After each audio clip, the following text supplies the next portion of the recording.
प्रभु मेरे स्लाइड्स दिखे तो बताइएगा। हाँ, देखा। ओके, या thank you. So Hare Krishna everyone. Although topic अच्छा, मैं एक सेकंड, स्लाइड्स अभिनव प्रभु, इंग्लिश में बनाया अभिनव हूँ प्रभु, बट मैं अभिनव प्रभु, एक सेकंड, सॉरी। सबके लिए इसको 8 से 10 मिनट तक में ही कंसाइज रखना, हाँ ताकि we can do more effectively. Sir, ठीक है थैंक प्रभु। You. Okay, Hare Krishna everyone. So मैं स्लाइड्स इंग्लिश में बनाया हूँ बट मैं डिस्कशन उसका टॉपिक देख के हिंदी में ही करने वाला हूँ। वो ठीक है ना प्रभु? Good good idea. ओके, या तो मेरा जो टॉपिक मुझे अर्जुन सखा प्रभु असाइन किए थे वो ये था इन्वोकेशन मंत्र ऑफ ईशोपनिषद, जिसमें सबसे पहले कि मंत्र जहाँ से स्टार्ट होता है ईशोपनिषद का, प्रभुपाद ने ईशोपनिषद के पहले ये इन्वोकेशन मंत्र को रखा, क्योंकि उनका पर्पस ये था कि ये मंत्र बहुत अच्छे से ईशोपनिषद के बाकी श्लोकों को कनेक्ट करता है। तो हम लोग मंत्र को भी एक बार पढ़ेंगे, उसके बाद उसके पार्ट बाय पार्ट एक्सप्लेनेशन में जाएंगे हर स्लाइड्स के बाद। तो मंत्र साथ में भी पढ़ सकते हैं आप, अपनी तरफ म्यूट में पढ़ सकते हैं साथ में। ओम पूर्णमद पूर्णमिदम पूर्णात पूर्णम उदिच्यते पूर्णस्य पूर्णमादाय पूर्ण एवावशिष्यते। सो मैं इंग्लिश में एक बार उसका ट्रांसलेशन भी पढ़ रहा हूँ। The personality of Godhead is perfect and complete, and because he is completely perfect, all emanations from him, such as this phenomenal world, are perfectly equipped as complete wholes. Whatever is produced of the complete whole is also complete in itself. Because he is the complete whole, even though so many complete units emanate from him, he remains the complete balance. इसके discussion में इसे explain करने के लिए part by part हम लोग break करेंगे। ओम पूर्णमद, जो फर्स्ट पार्ट है, the personality of godhead is perfect and complete. तो जैसे कि क्लास में भी प्रभु एक्सप्लेन किए थे, एंड इवन प्रभुपाद अपने प्रपोर्ट में इसको बहुत अच्छे से एक्सप्लेन किए हैं कि भगवान को सुप्रीम एब्सोल्यूट ट्रुथ को रियलाइज करने का डिफरेंट डिफरेंट स्टेज है। तो जो सबसे मतलब नियरेस्ट स्टेज हमारे से रिलेट होता है वो है परमात्मा। परमात्मा, जैसे कि भगवत गीता में भगवान बोलते हैं वो परमात्मा रूप में सबके हृदय में बैठे हैं। तो परमात्मा रियलाइजेशन में प्रभुपाद बताते हैं कि वो केवल सत और चित का रियलाइजेशन है। सो परमात्मा he is always awake, seeing everyone's activity, सबका एक्टिविटी देख रहे हैं कि वो क्या कर रहा है, सब चीज के साक्षी बन रहे हैं। तो उनका रियलाइजेशन अगर किसी को हो रहा है तो वो केवल सत और चित फीचर का हो रहा है। अब दूसरे कुछ ऐसे भी ट्रांसेंडेंटलिस्ट हैं जो इम्पर्सनल ब्रह्मन, यानी कि ब्रह्म ज्योति जो भगवान से के शरीर से निकलने वाला आभा है, उस पे ध्यान लगाते हैं। तो वो क्या चीज का रियलाइजेशन कर पा रहे हैं? केवल सत फीचर का, जो कि इटर्निटी, मतलब कि जिसका ना कोई आरंभ है ना कोई अंत है, इटर्निटी फीचर का रियलाइज कर पा रहे हैं। और जैसे परमात्मा में था इटर्निटी और नॉलेज, ज्ञान, दोनों का रियलाइजेशन है, मगर उसमें भी एक चीज मिसिंग रह जाता है, जो कि है सेवा भाव। तो पूरा concept of devotional service, this entire philosophy, अगर हम लोग को अपने जीवन में अपनाना है तो उसके लिए ये बहुत इंपॉर्टेंट हो जाता है कि हम भगवान को उनके पूर्ण रूप में समझें। तो इसीलिए फिर एक तीसरा रियलाइजेशन जो भागवतम ये तीनों का भी डिस्कशन करता है, तो तीसरा रियलाइजेशन है भगवान रूप में, जहां पे ये तीनों फीचर, भगवान का सत चित और आनंद फीचर, तीनों फीचर पूरे पूर्ण रूप में आता है। एंड दैट वे भगवान जो है पूर्ण कंप्लीट का एक अंडरस्टैंडिंग भी बनता है कि हाँ, भगवान जो है full of knowledge, full of eternal है and full of bliss. He is like you know, सब कुछ है उन्हीं में सब है। तो इस तरीके से भगवान कंप्लीट है। अब जब हम लोग इस तरह का डिस्कशन करते हैं कि भगवान कंप्लीट है, तो अगर कोई आके अब जैसे जनरल धारणा है कि हाँ, भगवान को निराकार बताना या ऐसा कुछ, तो इस बात का भी खंडन बहुत स्ट्रांगली प्रभुपाद भी किए अपने श्लोक में। इवन क्लास के टाइम अर्जुन सखा प्रभु इसे बहुत अच्छे से एग्जाम्पल देके हमें एक्सप्लेन किए थे कि अर्चय विग्रह मंदिर में भी जो भगवान का भी हम लोग अर्चय विग्रह बोलते हैं। तो it is like you don't go to आप कोई भी स्कूल में कोई पर्टिकुलर सब्जेक्ट मैटर को जब पढ़ने जाते हो तो आप देखते हो कि कोई स्कूल किससे एफिलिएटेड है, फिर आप उसमें उस बच्चे का एडमिशन कराते हो उसे समझने के लिए। ऐसा नहीं है कि इंजीनियरिंग कॉलेजेस हैं तो वो इंडिपेंडेंटली अगर हैं तो उनका कोई वैल्यू नहीं है। इसी तरह विग्रह फॉर्म में जब भगवान प्रेजेंट हैं, उसका भी बहुत अच्छा डिस्कशन एग्जाम्पल बताए थे कि स्क्रिप्चर्स किस तरह उनमें भगवान को विग्रह में भगवान को देखना और विग्रह ही भगवान है, इसको देखना सिखाता है। तो अब हम लोग अगर ये सब डिस्कशन करें कि हाँ कोई बोलता है कि नहीं भगवान जो है वो निराकार है ऑल, तो वो खंडन खंडन ऐसे हो सकता है कि अगर वो निराकार हैं तो हम लोग में आकार कैसे आया। तो एनीथिंग जो हम लोग में प्रेजेंट है भगवान में प्रेजेंट ना हो, वो पॉसिबल ही नहीं है, क्योंकि फिर वो कंप्लीट नहीं है। फिर वो कंप्लीट कैसे हो सकते हैं? तो उस बात का खंडन पॉइंट 4 वही डिस्क्राइब कर रहा है। फिर मैं 2 श्लोक का रेफरेंस भी दिया हूँ। पहला ब्रह्म संहिता का है, ईश्वरः परम कृष्ण सच्चिदानंद विग्रह अनादिरादिर गोविंद सर्व कारण कारणम। और यहाँ पे भगवत गीता चैप्टर 7 से मत्त परतर न अन्यत् किंचित अस्ति धनंजय मये सर्वमिदं प्रोतम सूत्रे मणि गणईव। सो ये दोनों श्लोक भी रेफरेंस है, एक तरह से फर्स्ट श्लोक का भगवान के फीचर को डिस्क्राइब कर रहा है एंड सेकंड में भगवान खुद भी बता रहे हैं कि पूरा सृष्टि जो है उन्हीं से उन्हीं के ये में है, मतलब उन्हीं से उन पे ही आधारित है। फिर नेक्स्ट डिस्कशन में जाएंगे हम लोग, ये पूर्णमद का था। तो नेक्स्ट डिस्कशन में अगर जाएं पूर्णम इदम, सो अब ये पॉइंट थोड़ा सा इम्पोर्टेंट हो जाता है, क्योंकि यहाँ पे क्या है कि हम लोग अब डिस्क्राइब कर रहे हैं कि भगवान से निकला हुआ ये यूनिवर्स जो एक ब्रह्मांड नहीं असंख्य ब्रह्मांड भगवान से निकलते हैं, वो भी अपने में पूर्ण है। तो इसमें सबसे पहला इंपॉर्टेंट पॉइंट है कि भगवान पूर्ण पुरुषोत्तम भगवान, उनका अलग अलग पोटेंसी है, बहुत सारे पोटेंसीज में, और हर पोटेंसीज भी अपने में कंप्लीट है। तो उस कंप्लीट से जो भी निकलेगा वो भी कंप्लीट है। प्रभुपाद वो एग्जाम्पल लेके एक्सप्लेन किए हैं कि ये मटेरियल यूनिवर्स जो है, भौतिक संसार जिस 24 एलिमेंट 24 तत्व से जो बना, वो independently without any external intervention, मतलब बिना कोई बाहरी दखल के ये इंडिपेंडेंटली चल रहा है। मगर ऐसा ये ऐसे एक्सप्लेन कर सकते हैं कि एक खिलौना है जो ऑटोमेटिक चलने का फंक्शन है।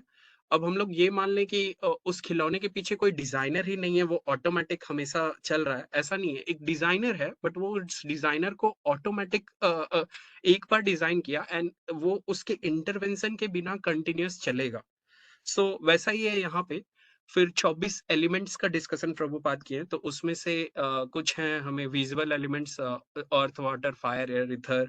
फिर नॉलेज एक्वायरिंग सेंसेस है हमारे, और फिर सटल एलिमेंट्स जैसे कि स्मेल टच साउंड। फिर वर्किंग सेंसेस, और फिर सटल इनविजिबल एलिमेंट जैसे मन बुद्धि और मिथ्या अहंकार। तो टोटल ये 24 बनते हैं, जिससे कि ये मटेरियल यूनिवर्स का फंक्शनिंग जो है independent of any external intervention चल रहा है। तो इसका भगवत गीता श्लोक का भी मैं एक रेफरेंस लिया कि जहां भगवान बता रहे हैं कि ये 8 एलिमेंट जो है वो उनके सेपरेटेड ये हैं, फीचर हैं। फिर और एक इम्पॉर्टेंट पॉइंट इसमें क्या है कि ये टेम्पररी पे बहुत जोर दिया गया है, क्योंकि ये जो मटेरियल क्रिएशन है ये टेम्पररी इसलिए है क्योंकि इसका एक पर्टिकुलर टाइम स्केल भगवान से ही द कंप्लीट होल, मतलब जो भगवान पूर्ण पुरुषोत्तम भगवान है उनके द्वारा डिजाइन ये एक टाइम स्केल पे चल रहा है। और वो समाप्त होने के बाद ये एनहाइलिएट हो जाता है। जैसे हम लोग बहुत बार डिस्कस करते हैं अपने लेक्चर्स में कि ब्रह्मा जी का 100 साल का उनका ब्रह्म 100 साल का आयु है, उसमें कितने उनके एक दिन में मनु आते हैं, 71 मनु एंड ऑल, ऐसा। तो एक पर्टिकुलर टाइम स्केल है, उसके बाद ये डिस्ट्रॉय हो जाता है।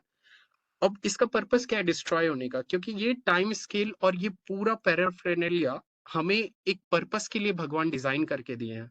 वो पर्पस हम लोग नेक्स्ट पॉइंट को डिस्कस करने के लिए यूज कर रहे हैं।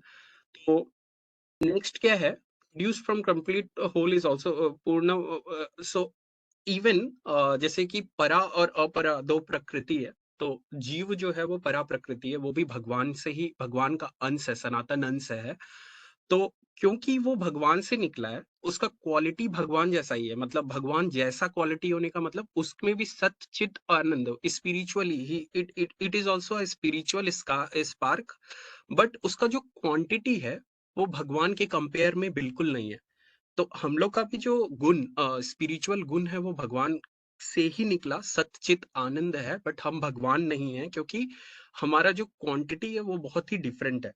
फिर मैनिफेस्टेड यूनिवर्स का पर्पस क्या है, वो जैसे मैं लास्ट स्लाइड में बोल रहा था, मैनिफेस्टेड यूनिवर्स का पर्पस पूरा है कि लिविंग एंटिटी उस पूरे पैराफेरनालिया को यूज करके कंप्लीट होल को रियलाइज कर सके।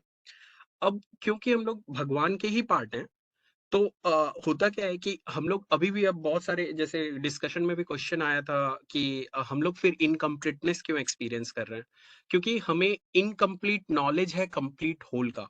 एंड वो इनकम्प्लीट नॉलेज ही एक लौता रीजन है जिससे हम ये एक्सपीरियंस कर रहे हैं कि इनकम्प्लीट कंप्लीटनेस है। ऑल्दो हम भी कंप्लीट हैं क्योंकि हम भगवान से निकले हैं, but we have to channelize our energy to understand that complete whole. तब हमें वो कंप्लीटनेस का रियलाइजेशन आएगा। फिर complete manifestation of the consciousness, ये अंडरस्टैंडिंग बहुत जरूरी है कि इस श्लोक का प्रैक्टिकल रियलाइजेशन हमें कैसे समझना है कि हमें 84 लाख योनियों में भटकना पड़ता है, उसके बाद एक मनुष्य जन्म मिलता है।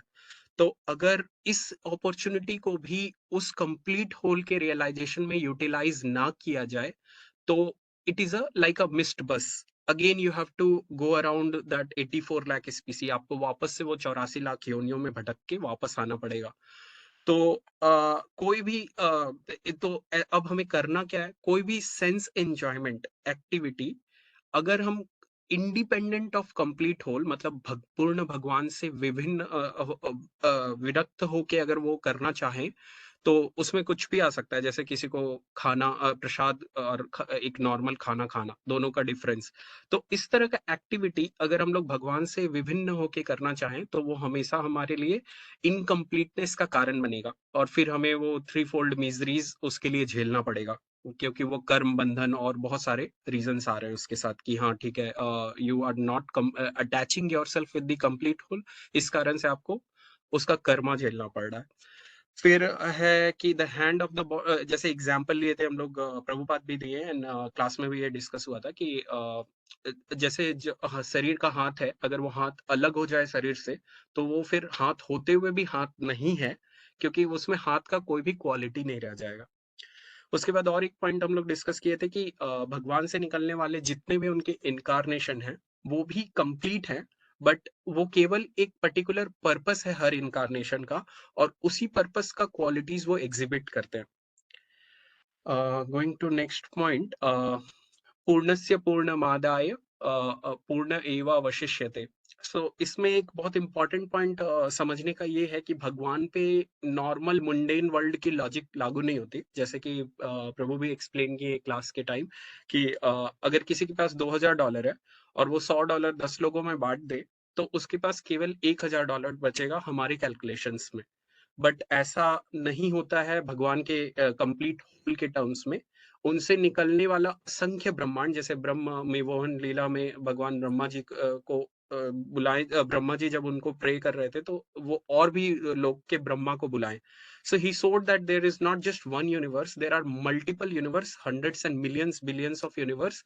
बट स्टिल उतना सारा कंप्लीट यूनिवर्स निकलने के बाद भी भगवान स्टेबल और स्थिर हैं।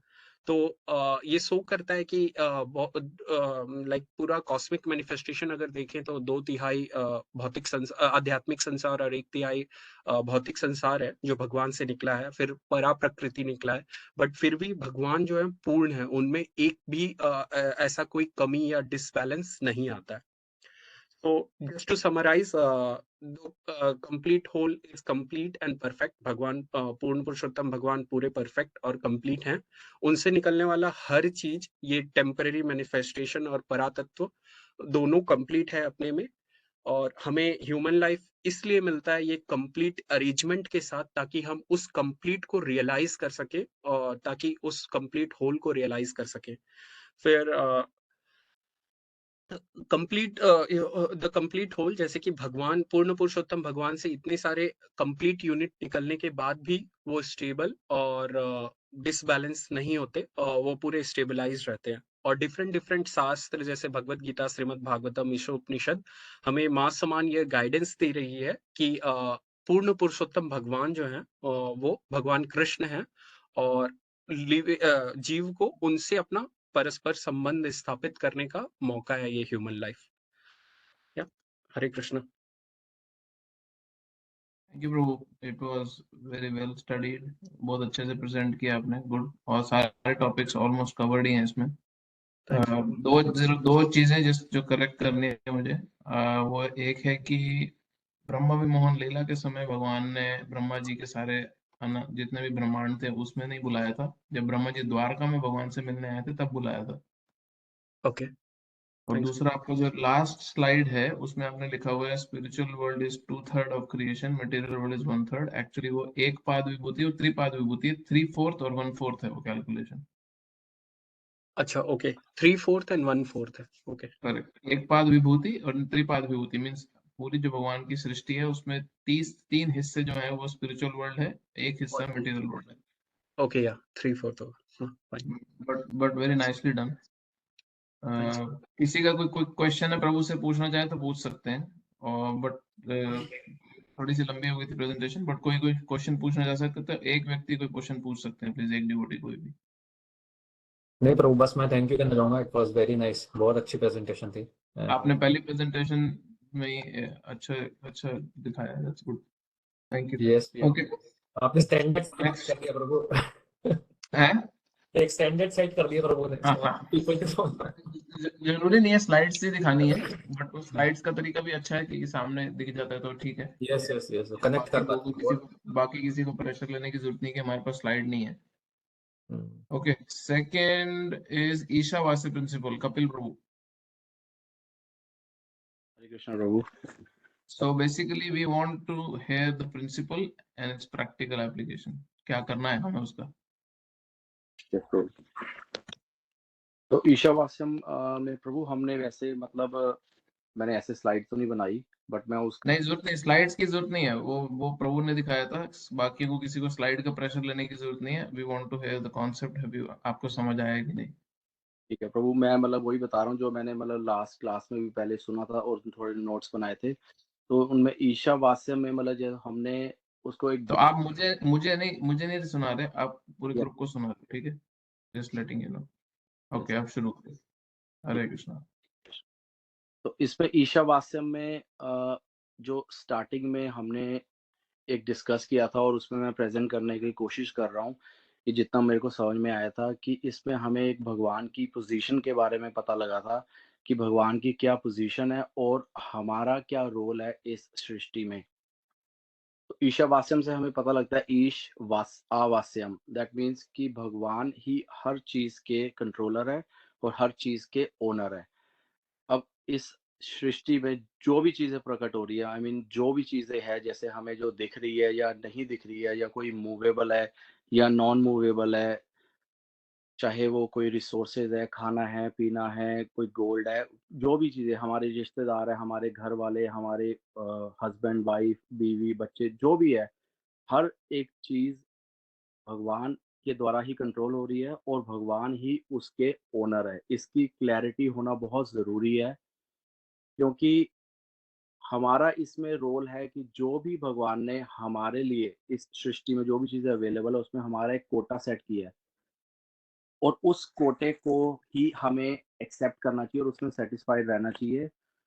उस कोटे के अलावा अगर हम कुछ भी चीज लेने की कोशिश करते हैं या कुछ भी चीज हम हासिल करने की कोशिश करते हैं तो वो ऑटोमेटिकली हम थोड़ा सा उसके लिए ग्रीडी होते हैं, हम इलीगल वे में जाते हैं और वहां पर हम एक चोर की या गलत कैटेगरी में आ जाते हैं। उसके लिए हमने एक बहुत अच्छा एग्जांपल भी शेयर किया था जो मैं भी करूंगा शेयर, कि अगर हम किसी को अपने घर पे इनवाइट कर रहे हैं एज अ गेस्ट और हम उनको बोल रहे हैं कि आप हमारे घर पे आइए और आके डिनर के लिए या लंच के लिए बुला रहे हैं, तो उस समय जो गेस्ट आ रहा है उसके लिए अवेलेबल जो उसका कोटा है वो वही है जो हम उसको ऑफर करेंगे, जो भी हम उसको खाना देंगे, even if we give them a cash as a gesture.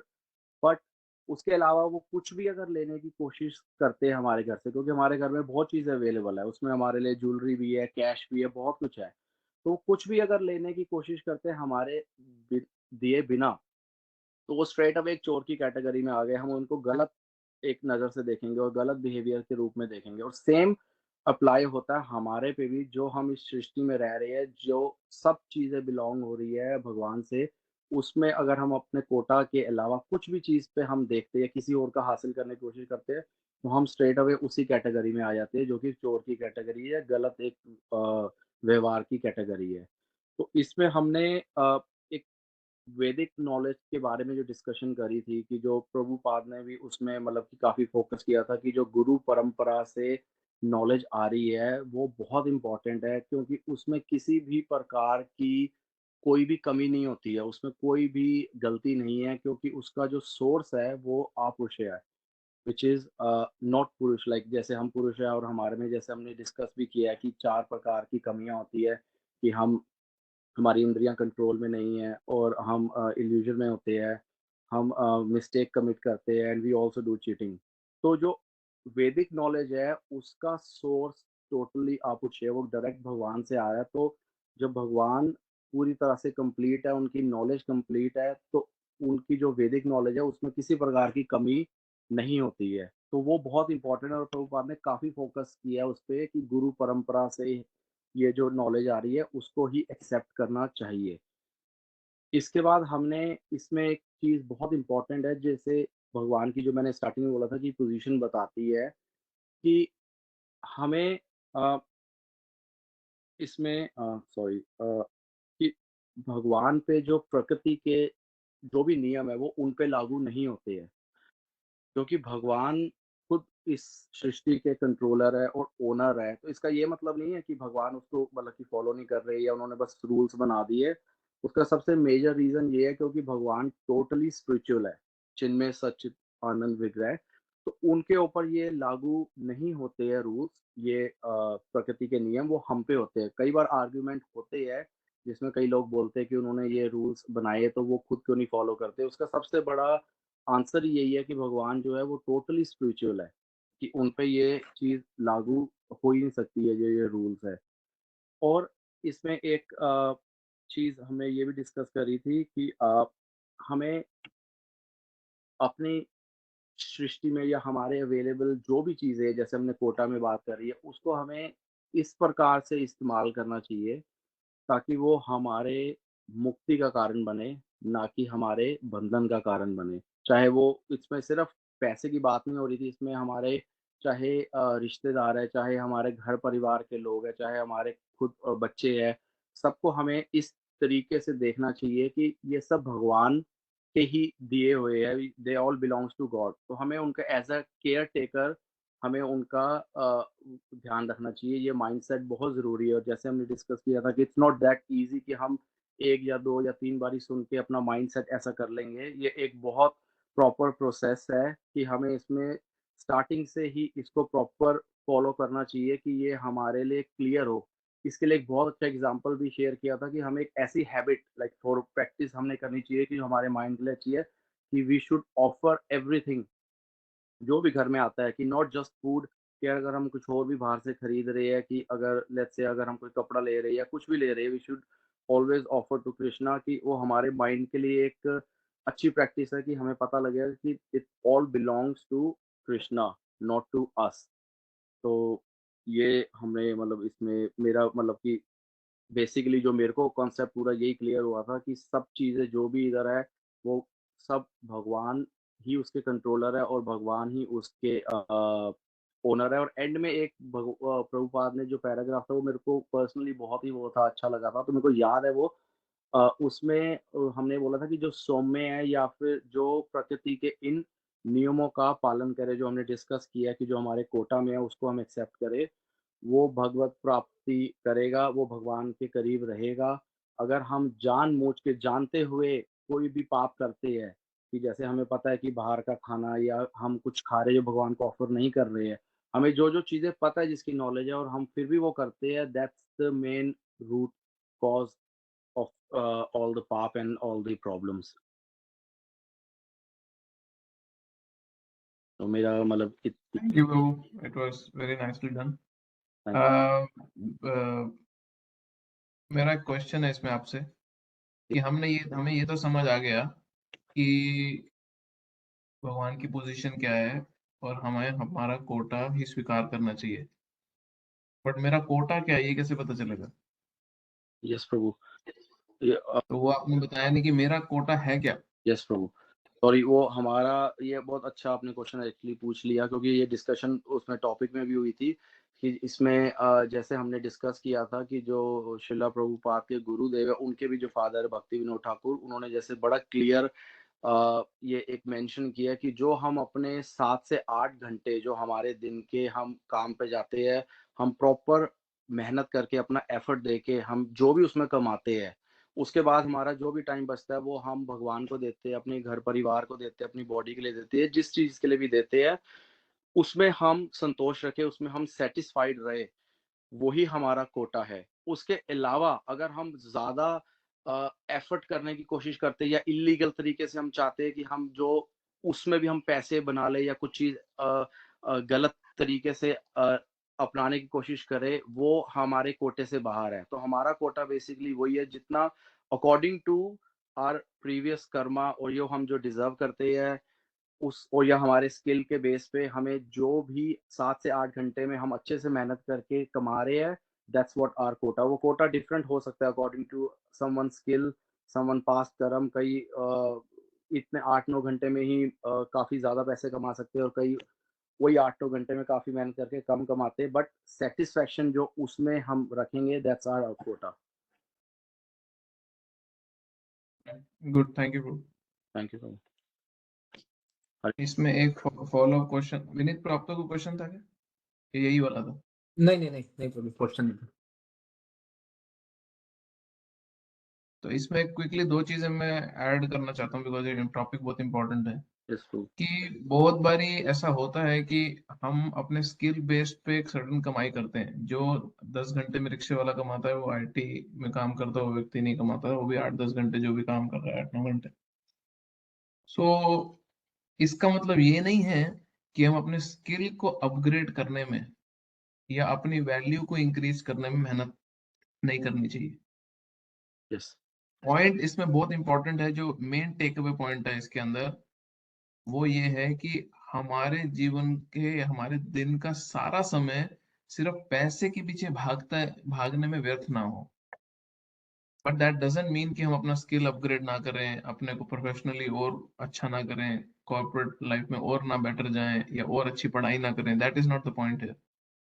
Point ये कि हम सिर्फ और सिर्फ अगर सारा दिन पैसा पैसा पैसा पैसा ही सोचते रहें तो वो हमारे कोटा के बाहर चला जाएगा। क्यों?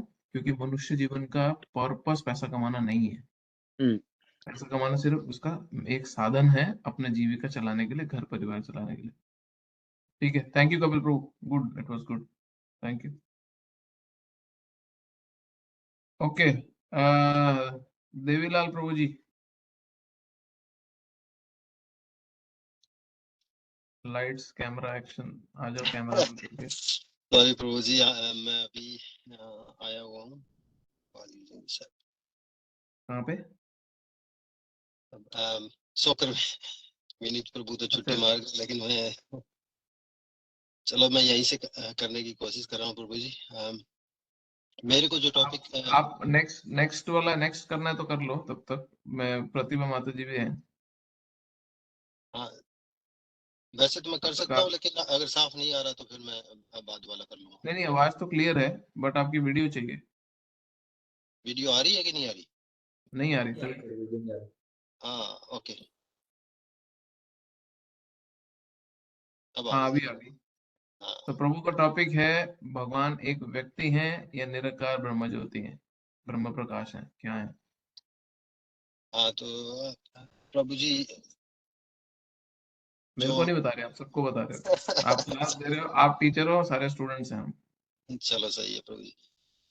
तो जैसे 2 थ्योरी प्रचलित हैं कि भगवान का रूप है कि निराकार एक है। सेकंड, सॉरी प्रभु, सॉरी, एक चीज।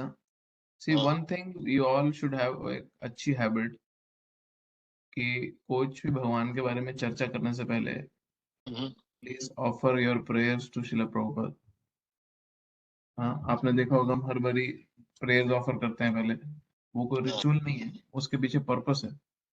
दो पर्पस हैं, एक हम उनकी वाणी को रिप्रेजेंट कर रहे हैं और दूसरा हम उनकी ब्लेसिंग्स चाहते हैं कि हम जो बोल रहे हैं वो हमारे और दूसरे के हृदय के परिवर्तन करे। तो आप में से जिसने भी दिए, अभी तक किसी ने ऑफर्स नहीं करी प्रेयर, इसलिए मैं प्रभु के बारे में बता रहा हूँ, बट सब पे लागू होता है। जी प्रभु जी। चलो, शिला प्रभुपाद की जय। निताय गौर हरि बोल। थैंक यू प्रभु। तो ईसा उपनिषद में निराकारवादी हैं जो उनका पुरजोर खंडन किया गया है, जो श्लोक नंबर 15 और 16 के अंदर क्लियरली बताया गया है कि भगवान का एक रूप है, निराकार नहीं है। जैसे श्लोक नंबर 15 में भक्त प्रेयर करता है भगवान से कि हिरण्मयेन पात्रेण सत्यशापिहितं मुखं तत्त्वं कुसं पावनं सत्यधर्माय दृष्टये। हे भगवान, हे समस्त जीवों के पालक, आपका असली मुखमंडल जो आपके चमचमाते तेज के से ढका हुआ है, कृपा करके अपने इस आवरण को हटा लीजिए और अपने शुद्ध भक्त को अपना दर्शन दीजिए। तो इसके अंदर बिल्कुल साफ लिखा गया है कि भगवान का एक रूप है जो उनके तेज के पीछे ढका हुआ है। इस श्लोक के अंदर तीन चीजें मुख्य रूप से दिखाई गई हैं। एक तो भगवान का पहले वर्णन किया गया है कि भगवान के गुणगान किया गया है। दूसरा, इसके अंदर यह बताया गया है कि भगवान का एक रूप है जो उनके तेज के पीछे ढका हुआ है। और तीसरा ये एक्सप्लेन किया गया है कि उस रूप को सिर्फ शुद्ध भक्त ही देख सकते हैं। तो ये 3 पॉइंट हाईलाइट किए गए हैं इस श्लोक के अंदर। और जैसे कई प्रभुपाद जी ने अपने प्रॉपर्ट में भी एक्सप्लेन किया है कि जो ज्ञान योग्य होते हैं, ज्ञानी, वो अपने अभ्यास से ब्रह्म ज्योति तक की अनुभूति करने में सहाय कर सकते हैं, ब्रह्म ज्योति तक पहुंच सकते हैं। जो ध्यान योगी होते हैं वो परमात्मा स्वरूप की अनुभूति कर सकते हैं। लेकिन जो शुद्ध भक्त होते हैं वही भगवान का असली रूप देख सकते हैं, अगर भगवान उनसे प्रसन्न हो और उनको दर्शन अपना दें। जैसे कि भगवत गीता के अंदर अर्जुन के लिए भगवान ने अपना आवरण हटा के और अपने दर्शन दिए थे। और सेकंड जो नंबर 16 है उसके अंदर भी यही भक्त की प्रेयर है कि भगवान अपना तेज हटाइए और मुझे दर्शन दीजिए। सो भूषान इकर से यम सूर्य प्रजापत्य व्यू है रश्मि समूह है तेजो यत्ते रूपम कल्याण त्वम तत्ते पश्यामि योऽसौ अस्वे पुरुष सोतम अस्मि। हे भगवान, हे आदि विचारक, हे ब्रह्मांड के पालक, हे नियामक, शुद्ध भक्तों के लक्ष्य, प्रजापतियों के शुभ चिंतक, कृपा करके आप अपनी दिव्य किरणों के तेज को हटा लें जिससे मैं आपके आनंदमय रूप का दर्शन कर सकूं।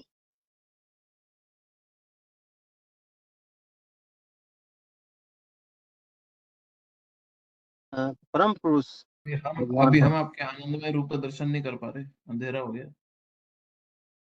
एक सेकंड प्रभु। हाँ, दोबारा स्टार्ट करना पड़ेगा। एक सेकंड। अभी अभी अभी अंधेरा हो गया। आप हाँ हाँ, भी अंधेरे का प्रकार हटा लें ताकि हम, हाँ अभी ठीक है। तो सॉरी प्रभु जी, मैं लाइट ऑन कर लेता हूँ।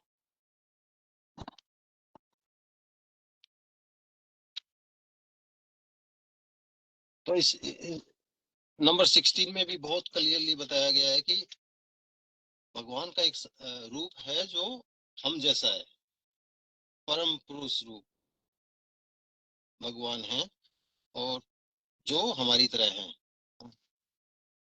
अब प्रभु जी इसमें आपने जब एक्सप्लेन किया था तो 2-3 एग्जाम्पल भी दिए गए थे जिससे कि हम इस चीज की पुष्टि कर सकते हैं। जैसे कि हमारा जो अस्तित्व है वो जहां से भी आएगा, वो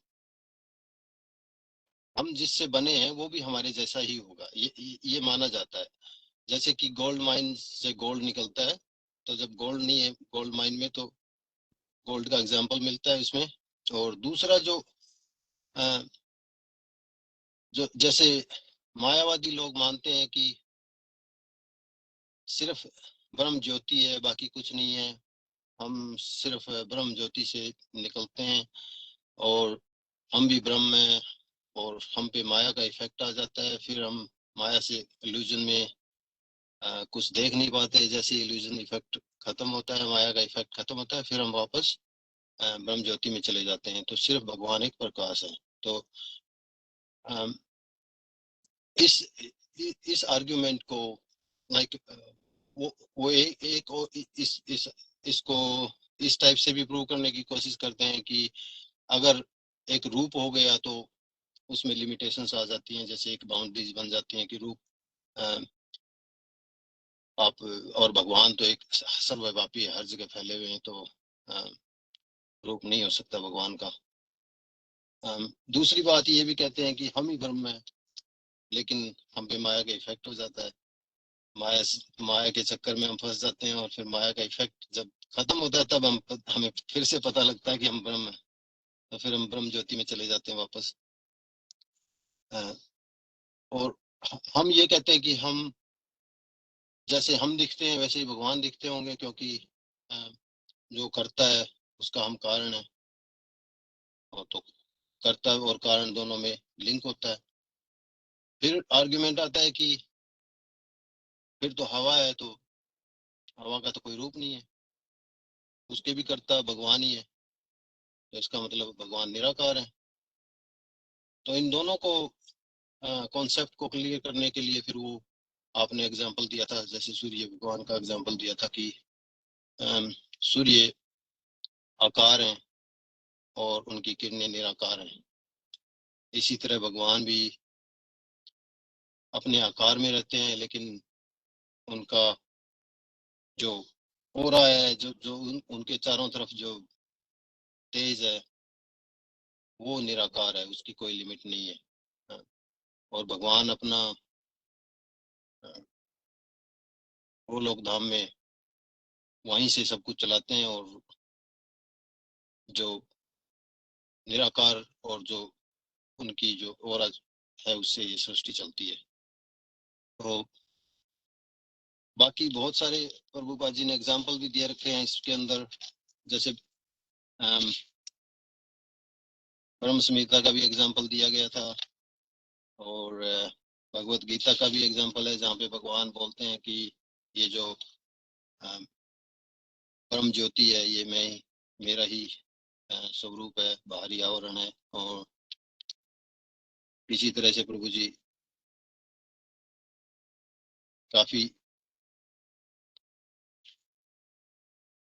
काफी कुछ इसके अंदर एक्सप्लेनेशंस थी, लेकिन मैं अभी तक तो इतना ही कवर कर पाया हूँ। कोई नहीं, अच्छा था, काफी सारे पॉइंट कवर करे आपने, थैंक यू। सबको बताना प्रभु ने अभी इन्हीं क्लासेस के बीच में ही कृष्ण कॉन्शियस प्रोसेस को सीरियसली लेना शुरू किया, फिर भी काफी प्रॉपर क्लियर एग्जांपल्स और अंडरस्टैंडिंग प्रभु ने दिए, सो थैंक यू प्रभु। Thank you sir. एक क्विकली एक क्विक पॉइंट दैट इज हमारे से भगवान का स्वरूप नहीं है, भगवान से हमारा स्वरूप है। हाँ जी, आपने बीच में बोला कि हमारे स्वरूप से भगवान का स्वरूप है, उल्टा है, भगवान के स्वरूप से हमारा स्वरूप है। Man is made in the image of God. हाँ थैंक यू मनुष्य जो भगवान की सारी योनियों में सबसे सर्वश्रेष्ठ योनि है, वो सर्वश्रेष्ठ होने की वजह से भगवान की काफी सिमिलर आकार रूप में दिखती है। पर मनुष्य ऐसा दिख, कई लोगों को जो एथिस्ट है, जो नास्तिक लोग हैं, वो बोलते हैं कि मनुष्य ऐसा दिखता है इसलिए उन्होंने भगवान को प्रोजेक्ट ऐसा किया है, क्योंकि मनुष्य अपना जैसा दिखाने के लिए भगवान को प्रोजेक्ट कर रहा है। बट उल्टा है, मनुष्य सबसे सर्वश्रेष्ठ योनि होने के कारण भगवान के जैसा दिखता है, क्योंकि मनुष्य योनि ही एक ऐसी योनि है जो भगवत प्राप्ति कर सकती है, और कोई योनि में ये कैपेसिटी नहीं है। Thank you bro. Hare Krishna.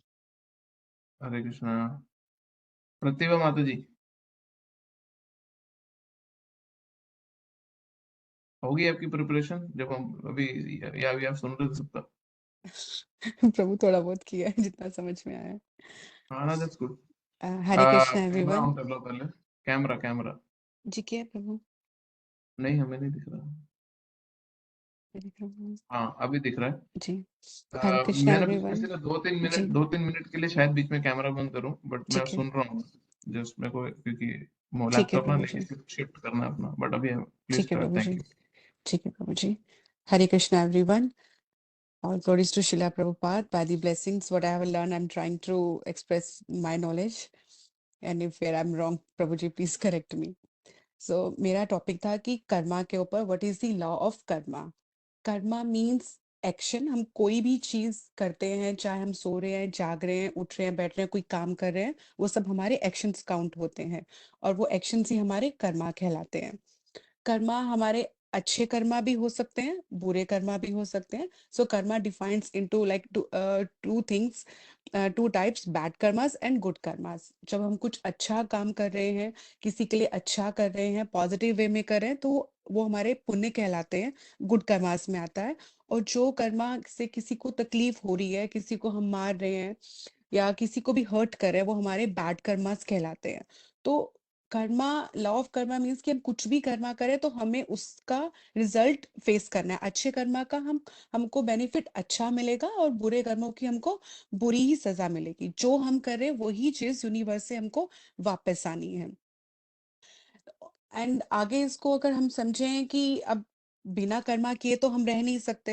हम अब कृष्णा कॉन्शियस में है तो हम हर सोचते हैं, पूरी प्रैक्टिस रहती है कि हम अच्छा ही काम करें। तो अगर हम कुछ भी अच्छा ही करेंगे तभी भी हमको रीबर्थ में आना ही है। वो अच्छा करेंगे तो अच्छी चीजें मिलने के लिए, अच्छे फ्रूट लेने के लिए भगवान हमको वापस से जन्म देगा। बुरे करेंगे तो बुरी सजा भुगतने के लिए नरकों में जाएंगे या और आगे हमको जानवर की या किसी भी तरह की कर्मा के अकॉर्डिंग हमको वो जूनी मिलेगी। तो अगर हमें कर्मा का इफेक्ट नहीं लेना है, कर्मा से हमको बचना है, तो उसका यही एक है कि हमको हर चीज भगवान को सेंटर रखकर चलनी है। जब हर चीज हम भगवान कृष्ण को समर्पित करते हुए चलेंगे कि हम काम कर रहे हैं, हम बच्चों की लुक आफ्टर कर रहे हैं या हम जॉब कर रहे हैं, भगवान जी आपके लिए है ये स्टार्ट जब हमारा भगवान को समर्पित करते हुए वो होगा, हमारे दिनचर्या से लेकर हमारे कोई भी जो काम है, तो वो जब भगवान को समर्पित है तो उसके हमको वो कर्म में काउंट नहीं होगा। चाहे वो अच्छे हैं चाहे वो बुरे हैं। बुरे तो हम जब भगवान को समर्पित होंगे डेफिनेटली वो बुरे कर्म हम नहीं करेंगे। तो जो हमारे सभी कर्मास भगवान को समर्पित हैं और अनजाने में भी अगर हमसे कुछ गलती हो रही है तो भगवान भी हमें उस चीज को समझाने की, डिवोटीज के थ्रू या कैसे भी करके हमको वो मार्गदर्शन मिलता है कि हम अपने आप को इम्प्रूव करें। जो चीजें हमें नहीं पता है, जैसे इस क्लासेस के थ्रू मैं या हम सब आपस में हम लर्न कर रहे हैं कि क्या चीजें जो हमें नहीं पता थी अब हमें पता है, तो हम प्रैक्टिस में उसको लेकर आ रहे हैं। अभी तो एट प्रेजेंट शायद हम में से किसी का लाइक, मैं लूंगा अपना एग्जाम्पल कि अभी पूर्ण समर्पण नहीं है, बट अब पता है कि हमको हर चीज स्टार्ट हमारी अब भगवान ही है। और हर चीज जैसे प्रसाद बना रहे हैं तो पहले हम खाना सिर्फ अपने लिए बनाते थे, अभी जो भोजन है वो भगवान के लिए समर्पित है। तो वो हर चीज जब भगवान से शुरू होगी हमारी और तो वो चीज हमारी पूर्ण समर्पण तक प्रैक्टिस करते हुए पहुंचेगी, तो हम इस कर्मा से बच सकते हैं कि हमें वापस रीबर्थ में नहीं आना पड़े। एंड सेकेंड चीज कि हम अब हर टाइम अगर हम फ्री रहेंगे या कुछ भी कर रहे हैं तो हम वो नेगेटिव वे में भी जा सकते हैं। बट जब हर चीज को हम अपनी जितने ज्यादा डिवोशनल एक्टिविटीज में अपने आप को इंगेज रखेंगे, हर चीज में जब हमारा भगवान का उठने से लेकर सोने तक के लिए, हमारी जॉब से लेकर हमारे हर एक्शंस में जब हम सेंटर्ड भगवान है हमारे लिए कि उन्हीं के लिए हो रहा है, तो कुछ गलत हमसे होगा ही नहीं, और होगा भी तो वो चीज हमारी प्रैक्टिस से डेली मिनिमाइज होती चली जाएंगी। बाकी जो आगे एक्सप्लेनेशंस है कि जैसे कुछ कर्मास हमें पता है कि फॉर एग्जांपल हमें पता है कि रेड लाइट हुई हुई है और रेड लाइट है और फिर भी हम अपनी गाड़ी चला रहे हैं और क्रॉस कर रहे हैं, तो हमने जानबूझ के गलती की, तो डेफिनेटली उसके कॉन्सिक्वेंसेस हमें फेस करने हैं। पर कुछ चीज जो हमसे अनजाने में हुई है उसका भी हमें फेस करना है। बट लेकिन जब हर चीज भगवान को सेंटर्ड होके समर्पित हो रही होगी, तो भगवान उसमें से जो उसके कॉन्सिक्वेंसेस है वो खुद ले लेते हैं, वो फिर हमको फेस नहीं करने, मीन्स हमको वापस से रीबर्थ नहीं लेना है। तो मेन कर्मा जो मैंने समझा है कि कर्मा मीन्स एक्शंस, और जो हम यूनिवर्स को दे रहे हैं, गुड दे रहे हैं, पॉजिटिव वाइब्स दे रहे हैं, वही ही हमारे पास आने वाला है। अब आगे कोई इंसान ऐसे सोच सकते हैं कि कर्मा है तो आज हमें मतलब हमारे साथ इतना, हम तो सब कुछ अच्छा सोच रहे हैं, तो हमारे साथ अभी सब कुछ इतना बुरा क्यों हो रहा है? तो हमारे कुछ बैड कर्मास हमारे पिछले, हमें नहीं पता कि पिछले कितने जन्मों में हमारे कितने जन्म हुए होंगे, और उन किस किस जन्म में हमने कुछ किसी के साथ बुरा किया है। तो जो हमने पिछला किया है वही आज हम भुगतान दे रहे हैं। तो आज हमें ये सोचना चाहिए कि एटलीस्ट हम आज प्रेजेंट में हम वो चीजें कुछ भी ऐसी नहीं करें जिससे हमारी फ्यूचर डेस्टिनी जो बनेगी वो गलत बने और हमें उस चीज का भुगतान करना पड़े। फॉर एग्जाम्पल जैसे कि धृतराज था, उसने सवाल किया कि मैंने पिछले 100, वो एक अच्छी आत्मा थी, एक प्योर सोल थी, तो उसने पूछा कि मैंने भगवान से कि मैंने पिछले 100 कर्मों में अपने सॉरी 100 जन्मों के मुझे याद है कर्म कि मैंने किसी का बुरा नहीं किया, तो मैं अंधा क्यों हूं और मेरे बच्चों का, मेरे 100 पुत्र क्यों मरे? तो वो था कि 100 जन्मों से पहले वाला जो उसका जन्म था 101 में, उसने ऐसे ही अनजान में एक बटरफ्लाई में, उसके पास ऐसे कुछ पिन था कुछ भी तो, और अपने उसमें उसने बटरफ्लाई एक जा रही थी, उसकी आंख में ऐसे खेल के लिए उसने 100 बार उसको मारा था, पिन किया, तो इसलिए वो ब्लाइंड हो गई, और उसका उसको कितना कब भुगतान देना पड़ा? 100 जन्मों के बाद में वो इसका उसका जो भुगतान दिया उसने अपने उस बैड कर्मा का कि वो ब्लाइंड था। और ऐसे ही उसने एक प्रभु जी ने एग्जाम्पल दिया था कि उसके जो 100 पुत्र थे, जब वो एक बार राजा था और उसने ऐसे ही उसके जो रसोइया था उसको एक आगे पौंड में एक बत्तख थी जो उसको उसको मार के उसको खिलाई, तो उसको अच्छी लगने लगी, उसने बोला मुझे रोज ही यही दो, तो उसने उसके 100 बच्चे मार के उसको दिए थे। पर उसे उसने उसको पूछा नहीं कि कहाँ से आया, कैसे आया, उसने तो बोल दिया और रसोई ने उसको बुला के दे दिया, तो उसके वो 100 बच्चे, इसलिए उसको उसका अभिशाप मिला, उसको बैड कर्मा उसको फेस करना पड़ा कि उसके 100 पुत्रों का की मृत्यु हो गई। तो हमें डेली इस चीज को समझना चाहिए कि एक्शन से हम बच नहीं सकते, बिना कर्मा के हम बैठ नहीं सकते। अगर हम सोचे कि हम सो रहे तो वो भी हमारा कर्मा ही काउंट होगा। बट हमारी कोशिश, हमारी ये पूरी होनी चाहिए कि हर चीज हमारी भगवान कृष्ण के लिए सेंटर्ड रहे, हमारे हर कर्म उसके लिए समर्पित हो, उसी के लिए हमें प्रैक्टिस होनी चाहिए। हम भगवान से प्रे करके भगवान आज सब कुछ आपके लिए समर्पित रहे हमारा, और आप हमारे मार्गदर्शन करें कि हमारी वाणी से, हमारी किसी भी तरह से हम हमारे कारण किसी को कष्ट ना हो, किसी को कुछ भी बुरा ना हो। Thank you so much. और अगर कहीं कमी पेश रही है तो प्रभु प्लीज आप ऐड कर दें। एक और चीज ऐड करना चाहूंगी, मुझे ध्यान है कि जो कर्मा हमारे हैं, जो कुछ 4 चीजें हैं जो हमारी पहले से ही डिफाइंड है, हमारा सुख दुख, यश अपयश, जीवन मृत्यु। जो हम चेंज कर सकते हैं कि हमारे बैड कर्मा ना जाए, हमारा रिस्पॉन्स किसी भी एक्शन के लिए कैसा होना चाहिए। कोई हमारे साथ कुछ भी बुरा कर रहा है, हम सोचे उसने हमें मारा तो मैं भी उसको ही मारूं, तो बट हमारा रिस्पॉन्स उसको, उस सिचुएशन को टैकल करने का एक पॉजिटिव वे में भी हो सकता है कि हमें वैसा वापस उसको वो चीजें नहीं करनी जो सामने वाला हमें दे रहा। हमें हमेशा अच्छा ही रहना है, पॉजिटिव ही करना है, और हमारे कारण किसी को कोशिश करनी चाहिए कि नहीं किसी को दुख पहुंचे। थैंक यू माता जी, very good points you made. आपने बहुत सिंपल तरीके से इस कॉन्सेप्ट को समझाया। थैंक यू प्रभु जी। सॉरी मैं वीडियो ऑन नहीं कर सक जी प्रभु जी। रहा क्योंकि मैं दूसरी क्लास के लिए रास्ते में हूँ, जा रहा हूँ, बट मैंने आपका वर्ड टू वर्ड पूरा सुना। जी प्रभु जी। जो आपने स्टोरी बताई बटरफ्लाई वाली और वो जो रसोइयों को खिलाने वाली, वो आपने बोला प्रभु जी ने बताई थी, वो कौन से प्रभु जी ने बताई थी? क्योंकि मैंने तो नहीं बताई। प्रभु जी मैंने एक लेक्चर सुना था जो धृतराष्ट्र वाली थी, वो तो शायद आपने ही बताई थी कि जब उसके 100 पुत्र थे तो जब उसको वो बना के वो दे रहा था उसको, तो उसने नहीं, पूछा। मैंने ये स्टोरी कोई नहीं बताई क्योंकि मैं खुद पहली बार आपसे सुनी है, प्रभु बट फिर मैंने प्रिंसिपल लेक्चर में करेक्ट तो था। सुनी है मे नहीं, बी मैंने किसी और फिर मुझे नहीं पता, मैं ही पहली बार सुन रहा हूँ ये वाली। सॉरी प्रभु, शायद मैंने किसी और लेक्चर सुन रही हाँ होंगी तो आपने, मुझे ध्यान था कर्मा हाँ, के ऊपर, सो तो वो इसीलिए। प्रिंसिपल आपका करेक्ट था, बट जी मैं ये नहीं बोल रहा हूँ स्टोरी इनकरेक्ट है, बिकॉज पुराणों में मल्टीपल टाइम्स ये लीलाएं हुई हैं भगवान की और जी उनके प्रभु, पार्षदों की। जी तो प्रभु। अलग अलग स्टोरीज हैं बट प्रिंसिपल्स का सेम है, अच्छा so which is good thing of course. किसी का क्वेश्चन है माता जी से पूछें, बिकॉज हम इसके बाद बाकी प्रेजेंटेशंस नेक्स्ट वीक करेंगे, क्योंकि काफी और डिवोटीज है जो करना चाहते हैं प्रेजेंटेशंस, और भी कोई डिवोटीज करना चाहते हैं तो प्लीज बताएं, बिकॉज आप खुद नोट करोगे कि हम जी सिर्फ प्रेजेंटेशन देने से और सुनने से कितना ज्यादा रिवाइज कर लेते हैं बुक्स के इन टॉपिक्स को। तो कोई क्वेश्चन पूछना चाहता है माता जी से इस टॉपिक के ऊपर?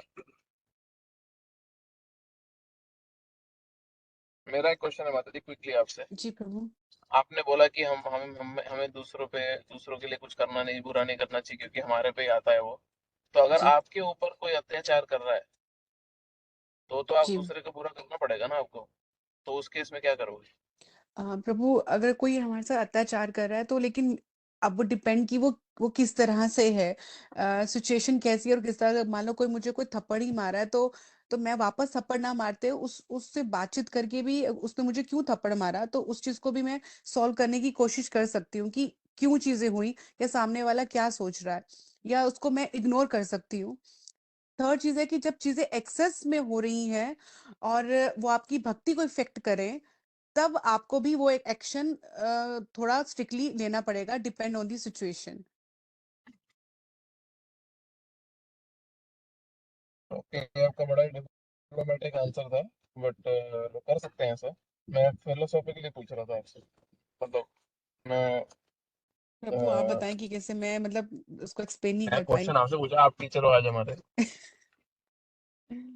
मैं एक्सप्लेन नहीं कर पा रही, मैं समझ तो गई प्रभु आप क्या पूछ रहे हो जैसे। मतलब आपका दुनियादारी के हिसाब से आपने अच्छा बोला कि चलो बिगाड़े नहीं सबसे, चलो सब बना के रखें, सॉल्व कर लें, कम्युनिकेशन कर लें। मैं कार्मिकली पूछ रहा हूँ, कर्म के हिसाब से इसमें क्या करना चाहिए? बहुत स्पेसिफिक टॉप आंसर है इसका। प्रभु do your best and leave rest to Krishna.